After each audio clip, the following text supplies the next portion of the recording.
नमस्कार. सौमित्र खूपच चिडलेला असतो. तो जानकीवरती नाही नाही ते आरोप करत असतो. तेव्हा ऋषिकेश बोलतो, जानकी जानकी बस झाला आता. मला नाही सहन होत हे. जानकी, किती दिवस हे सगळे आरोप तू सहन करणार आहेस? जानकी, एक ना एक दिवस सत्य सर्वांसमोर आलंच पाहिजे. तेव्हा लगेच जानकी बोलते, ऋषिकेश, तुम्हाला समजतंय तुम्ही काय करताय ते? ऋषिकेश, मी खूप विश्वासाने तुम्हाला या सर्व गोष्टी सांगितल्यात आणि तुम्ही जर का या सर्व गोष्टी आता सर्वांसमोर आणल्यात तर मात्र नको ते होईल.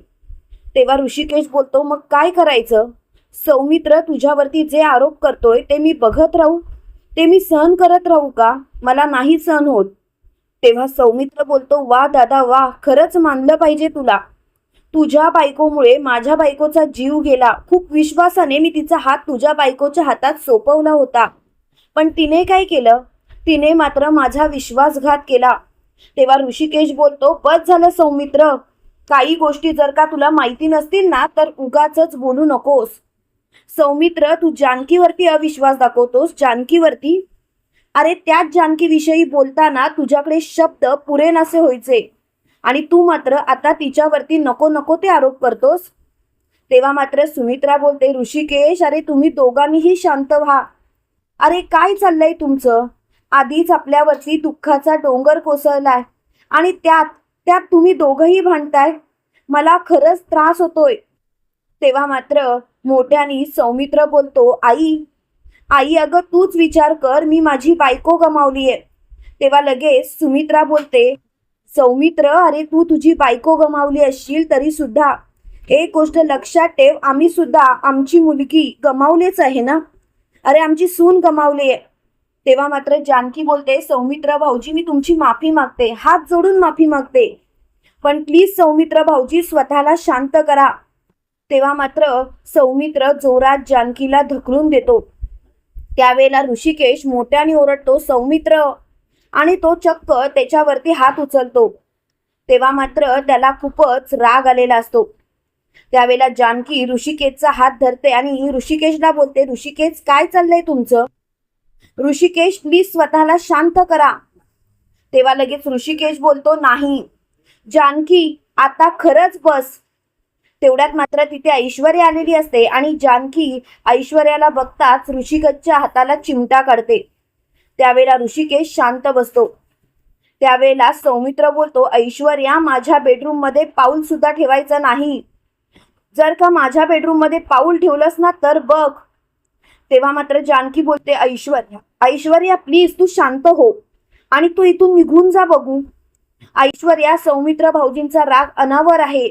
तेव्हा ऐश्वर्या बोलते, जानकी, अगं सौमित्राचा आवाज खूपच जोरजोरात वाढला होता म्हणून तर मी आले नक्की काय झालं ते बघायला. तेव्हा लगेच सौमित्र बोलतो, झालं ना बघून, मग जा इथून. अगं या घरावरती जे काही संकट आलंय ना ते तुझ्यामुळेच आलंय. तूच जबाबदार आहेस या सर्व गोष्टींना. तेवढ्यात मात्र सारंग बोलतो, बस झालं सौमित्र दादा, आता मात्र मला या गोष्टी सहन होत नाही. प्रत्येक वेळेला तू माझ्या बायकोवरती नाही नाही ते आरोप करणार. मला कळतंय तुला खूप मोठा धक्का बसलाय, म्हणून काय तू माझ्या बायकोचा अपमानच करत राहणार का? त्यावेळेला जानकी बोलते, काय चाललंय सारंग भाऊजी तुमचं? अहो सौमित्र भाऊजींची बाजू तरी समजून घ्या ना. त्यांच्यावरती आता जी परिस्थिती आहे ती त्या परिस्थितीचा तरी विचार करा ना. तेव्हा मात्र सारंग बोलतो, जानकी बहिणी, मला सगळं समजतंय. मी सौमित्र दादाच्या मनस्थितीचा विचार करतोच आहे ना, पण सौमित्र दादा ज्या पद्धतीने ऐश्वर्याशी वागतो ते योग्य आहे का? ते काही नाही. मी शेवटचं सांगतो, जर का यापुढे ऐश्वर्याचा या घरात मान जपला गेलाच नाही तर मात्र मी ऐश्वर्याला घेऊन हे घर कायमचं सोडेल. तेव्हा मात्र सुमित्रा बोलते, काय चाललंय काय तुमचं? अरे काय सारंग, अरे घर सोडण्याची भाषा कशाला करतोस? सारंग प्लीज, अरे शांत व्हा सगळे. तेव्हा मात्र जानकी बोलते, सारंग भाऊजी, अहो आम्ही सुद्धा या सगळ्या चक्रव्यूहातून जातच आहोत ना, आणि तुम्ही फक्त स्वतःच्या बायकोची बाजू घेताय. सौमित्र भाऊजी माझ्यावरती नको नको ते आरोप करतायत, पण तरी सुद्धा मी या घरातून जाण्याची भाषा नाही केली. जरा तरी विचार करा तुम्ही कसं वागताय ते. तेव्हा मात्र सारंग मोठ्याने बोलतो, जानकी वहिनी खरं सांगू, सौमित्र दादा चुकतो हे तुला दिसतंय, तरी सुद्धा तू काहीच बोलत नाहीस. तेव्हा जानकी वहिनी बोलते, नाही, सौमित्र भाऊजी चुकतच नाहीयेत. त्यांच्यावरती आता जो दुःखाचा डोंगर कोसळलाय त्याच्यातून ते सावरण्याचा प्रयत्न करत असतील तर आपण त्यांचे विचार ऐकून घेतलेच पाहिजेत. त्यांना जे काही बोलायचंय ते बोलू दे. मी शांतपणे या गोष्टीचा विचार केलाय. आणि तिथून ऐश्वर्या आणि सारंग निघून गेलेले असतात. त्यावेळेला सौमित्र बोलतो, जानकी वहिनी स्वतःचा चेहरा घे आणि इथून निघून जा आणि परत तुझं तोंड मला कधीच दाखवू नकोस. त्यावेळेला लगेच ऋषिकेश बोलतो, बस झालं जानकी, अजून किती सहन करणार आहेस, मला खरंच आता या गोष्टीचा त्रास होतोय. त्यावेळेला लगेच जानकी बोलते, ऋषिकेश ऋषिकेश स्वतःला शांत करा. त्यावेळेला लगेच सौमित्र बोलतो, शांत करा म्हणजे मला समजत नाहीये. अरे ऋषिकेश दादा, माझ्यावरती जी जी आता स्थिती आहे ना त्या स्थितीचा तरी विचार कर आणि तुझ्या बायकोला इथून घेऊन जा. तेव्हा लगेच ऋषिकेश बोलतो, काय तुझ्यावरती अशी मनस्थिती आहे रे, जरा तरी मला सांग. तेव्हा लगेच सौमित्र बोलतो, जाऊ देत ना दादा, मला आता या गोष्टींवरती काही एक बोलायचं नाही. तेव्हा लगेच ऋषिकेश बोलतो, बोलूच नकोस, कारण मला सुद्धा आता तुला एक सत्य दाखवायचं आहे ज्यामुळे तू जानकीवरती नको नको ते आरोप करतोस. तेव्हा लगेच जानकी बोलते, सौमित्र सौमित्र भाऊजी तुम्ही जरा शांत व्हा आणि ऋषिकेश प्लीज, आता हे सत्य समोर आणण्याची ही वेळ नाही.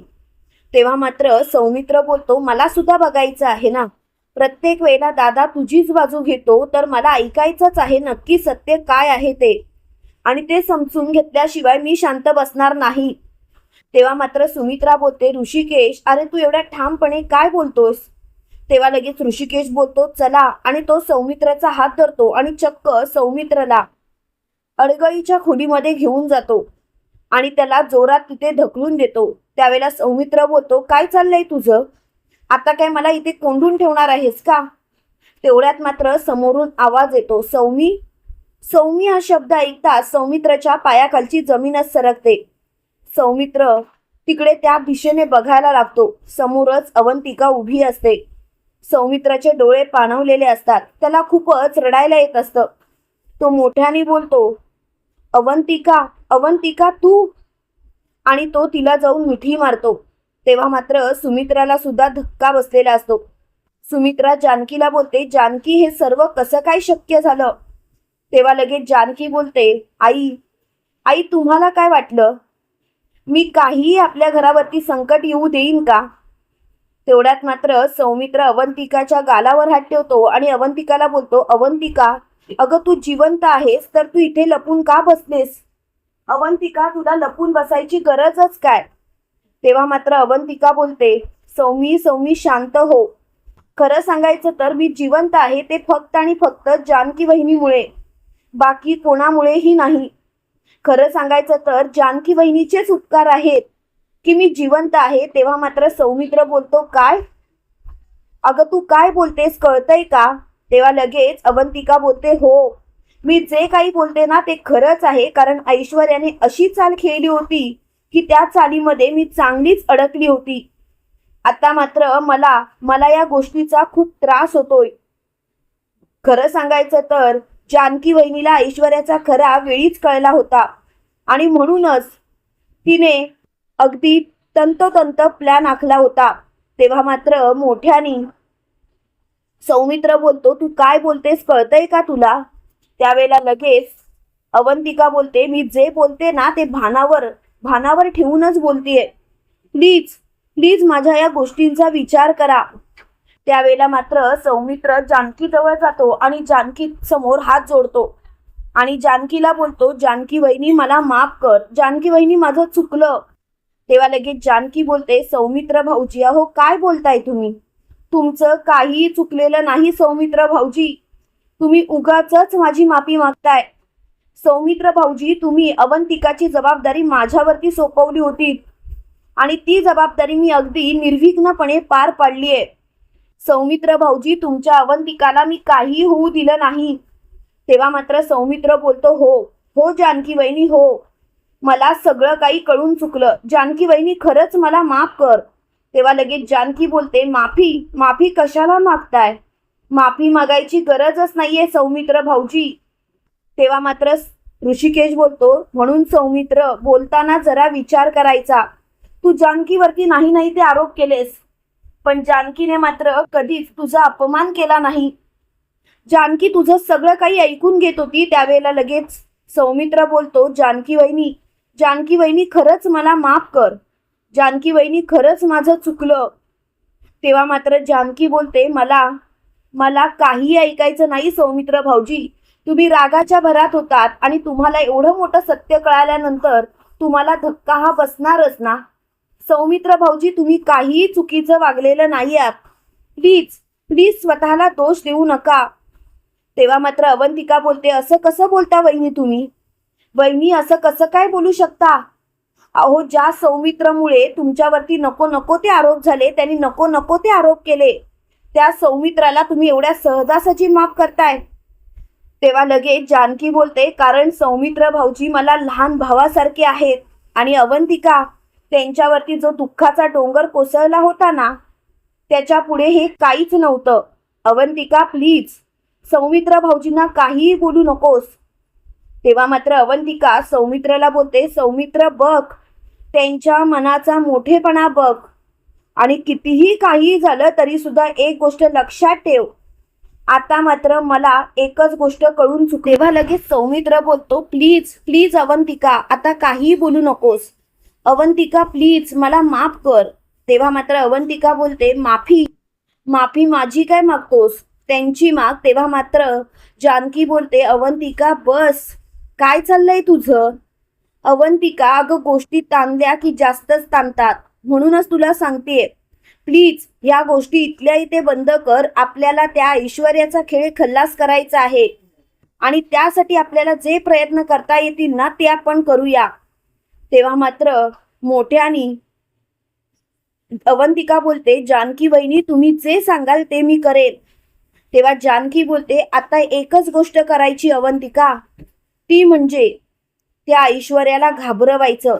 त्या ऐश्वर्याने हे सर्व घडवून आणलंय ना, मग तिलाच आपण घाबरवून तिच्या जवळूनच सत्य उघडून घ्यायचं. तेव्हा मात्र सौमित्र बोलतो, जानकी वहिनी खरंच तुला असं वाटतं की आपला प्लॅन सक्सेस होईल? तेव्हा लगेच जानकी बोलते, हो, कारण अवंतिकाचं भूत जर का ऐश्वर्याच्या मानगुटीवर बसलं तर मात्र ऐश्वर्या नक्की घाबरणार. सारंगच्या वेळेला काय अवस्था झाली होती माहिती आहे ना, सारंग भाऊजींनी कसं घाबरवलं होतं. तेव्हा मात्र सुमित्रा बोलते, नाही जानकी, असा खेळ करू नकोस, कारण तिला कळून चुकलेलं आहे. आपण जर का असं काहीतरी केलं तर नक्कीच हे खोटं ठरणार आणि तिला डाऊट येणार की अवंतिका जिवंत आहे म्हणून. तेव्हा मात्र जानकी बोलते, आई तुमच्या बोलण्यात तथ्य आहे. इकडे ऐश्वर्या मात्र खूपच रडत असते. त्यावेळेला सारंग ऐश्वर्याला समजवत असतो. तर ऐश्वर्याला बोलतो, ऐश्वर्या शांत व्हा. ऐश्वर्या, का तुम्ही स्वतःला त्रास करून घेताय? तेव्हा मात्र ऐश्वर्या बोलते, सारंग, मी कितीही चांगलं वागले तरी सुद्धा सगळेजण माझ्यावरतीच आरोप करतात. सारंग, मला तर आता या गोष्टीचा खूप राग येत चाललाय. का माझ्यावरती सगळेजण आरोप करतात? तेव्हा मात्र ऐश्वर्या असं बोलतात. सारंग बोलतो, ऐश्वर्या शांत व्हा. अहो, तुमच्या मनाचा मोठेपणा, चांगुलपणा कुणालाच दिसत नाहीये आणि तुम्ही काळजी करू नका. यापुढे जर का तुम्हाला कोणीही काही बोललं तरी सुद्धा मी तुमच्या सोबत असेन. तेव्हा मात्र ऐश्वर्या बोलते, सारंग, तुम्ही माझ्या सोबत आहात म्हणून तर मला कसलीच भीती वाटत नाही, नाहीतर सारंग मी काय केलं असतं. तेव्हा मात्र सारंग बोलतो, जाऊ देत ना ऐश्वर्या, आता नको त्या गोष्टीचा विचार करू नका. ऐश्वर्या, एक गोष्ट लक्षात ठेवा, कितीही काही झालं तरी सुद्धा मी तुमच्या सोबत असणार. आता यापुढे तुमच्यावरती कोणीही आरोप करणार नाही. तेवढ्यात तिथे जानकी येते आणि जानकी ऐश्वर्याला बोलते, ऐश्वर्या शांत हो. ऐश्वर्या, रडायची गरज नाही, सौमित्र भाऊजींच्या मनाचा विचार कर. तेव्हा मात्र ऐश्वर्या जानकीला मिठी मारते आणि म्हणते, मी सगळ्यांच्याच मनाचा विचार करते, पण माझ्यावरती जे काही कारस्थान लागलेत ना ते मात्र कोणीही पुसू शकत नाही. मी कितीही चांगलं वागले तरी सुद्धा माझी बाजू कोणीच समजून घेऊ शकत नाही. तेव्हा मात्र सारंग बोलतो, बघितलंस वहिनी, त्यांना किती त्रास होतोय. मला खरंच कळत नाहीये, असं वागून काय मिळालं सौमित्र दादाला. तेव्हा लगेच जानकी बोलते, तुम्ही काय बोलताय सारंग भाऊजी. सारंग भाऊजी, जरा तरी तुम्ही त्यांच्या मनाचा विचार करा. सारंग भाऊजी प्लीज असा विचार करू नका. तेव्हा लगेच सारंग बोलतो, जानकी वहिनी, यापुढे ऐश्वर्याबद्दल एकही शब्द मी ऐकून घेणार नाही. तेव्हा लगेच जानकी बोलते, ठीक आहे सारंग भाऊजी, जशी तुमची मर्जी. पण एक गोष्ट मात्र लक्षात ठेवा, तुम्ही फक्त ऐश्वर्याची बाजू ऐकून घेताय, पण समोरची बाजू सुद्धा समजून घेतली पाहिजे.